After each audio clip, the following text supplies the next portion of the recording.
The trans guidance is out there for schools and all sorts of stuff coming up in the Times and all over the place. And beep, beep, beep, beep, welcome to the Court of the Digester. And here we go, right, because we've got the wonderful Judy Bindel writing in The Sun and asking very relevant questions about what is going on with schools.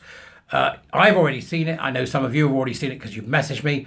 And what we're seeing is a strange little cabal. Now, I came across one of these cabal members the other day on Twitter in conversation, who told me that it is now their time and they will take control. If you don't get your head around this, now he might be just a casual nutter. He's not, because I've had a look and I know who he is, right? But he's involved with various things that are obviously happening in dark rooms or in chat rooms or wherever it may be, in which activist teachers are coming together in order to subvert the government guidance on the nonsense of trans, which is in fact gay conversion therapy and a danger to children who are distressed. Okay, so what he's revealed to me is that there's a group of them, right? So I know who he is now. So I'm going to have a look a little bit closer and see what else we can find out about this individual and who he's connected to. But it does look like it's connected to the NHS first and foremost, but will also be part of, I imagine, various other activist groups in which subversion of not just schools, but the NHS is paramount to them in their belief system. Judy goes into this in the article that I'm going to go through with you today. So please do go and read it. Links are in the Dubras as usual. I think the fact that teachers are doing this and head teachers are doing this and saying I'm not going to listen is a serious problem. We now have the arms of the state, the education, etc., is now in essence not being run by the people. It is now a socialist state in its own right. It is behaving like some kind of socialist totalitarian system, right? They don't get to do that, and they need spanking, and they need spanking real hard. So I've said it before. I'm here. You want some kind of gender McCarthy? I'll take it on. I don't care anymore, right? I want these people out, and I want these people away from children and vulnerable people. So if call me Joe McCarthy, bring me in. Have you now? Have you ever been a trans idiot? Right? That's what it'll be if it's me, right? Sit them down. Order. Name names. Kind of gendered McCarthyism. We need to get them out. Let's see what Judy has to say. Teachers saying they'd rather be fired than tell parents their children think they're trans should be sacked. Thanks, Judy. That's all we need to say, right? Teachers have a responsibility, Judy says, under the title of School is supposed to be a safe place for children. Teachers have a responsibility to report any signs that kids are in trouble, suspicion of sexual exploitation and abuse, drugs and alcohol use, self-harm, or mental health problems. Yet, the guidance, that's come out, parents and others concerned about the welfare of children need to brace themselves for a battle. The guidance is a response to an outcry from those against the transing of children in school, also known as social transitioning.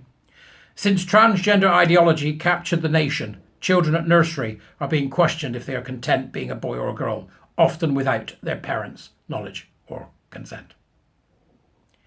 Rishi Sunak has been promising to deliver guidance for schools on this matter for several months, but it would appear the government is worried that a blanket ban would be challenged under current equalities law.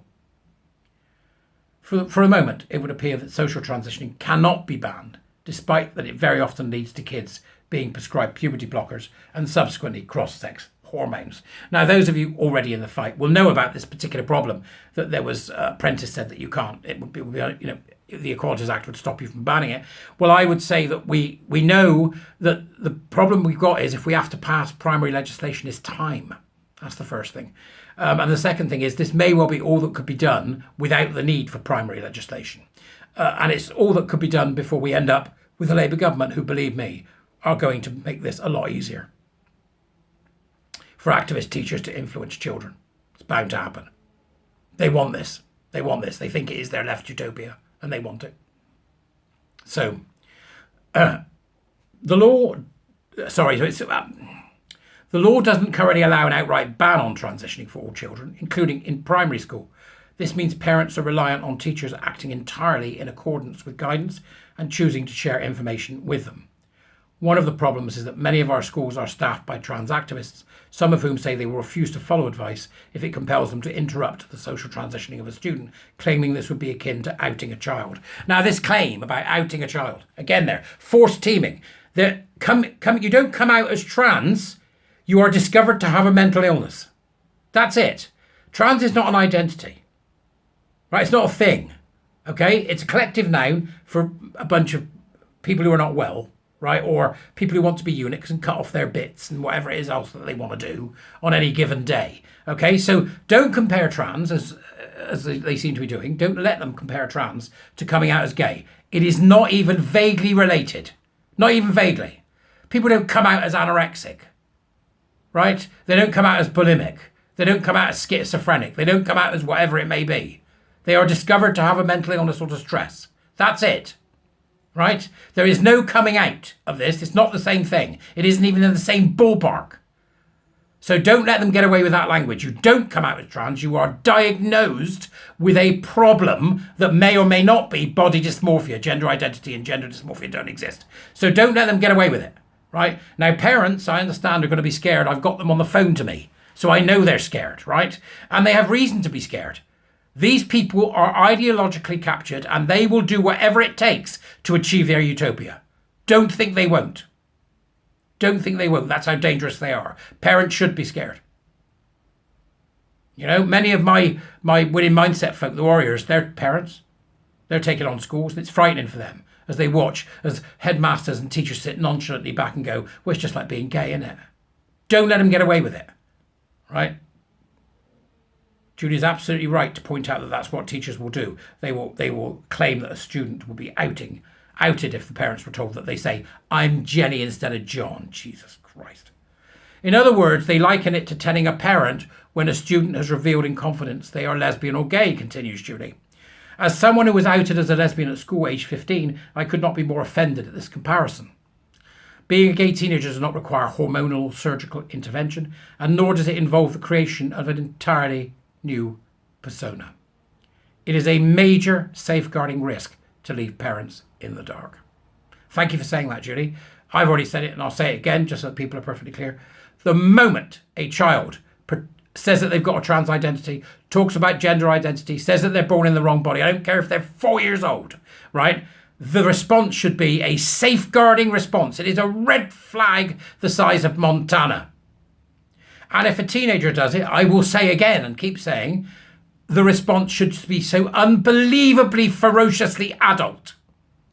And it should give them whiplash so severe that it would never occur to them to ever think that again. That's how you deal with it. After you've done the safeguarding, because it's an educational problem. If the child's not mentally ill, it's an education problem.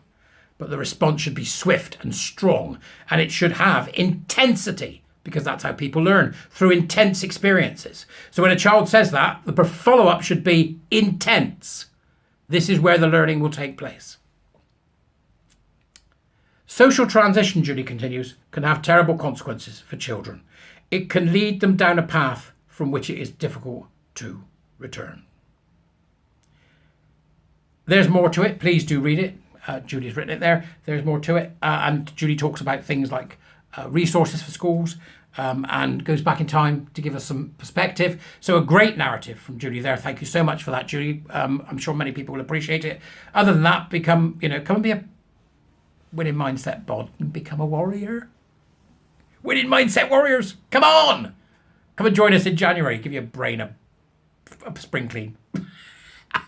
Other than that, buy me a coffee, usual stuff. Please share, blah, blah, blah. Hello, goodbye, and thank you. Done.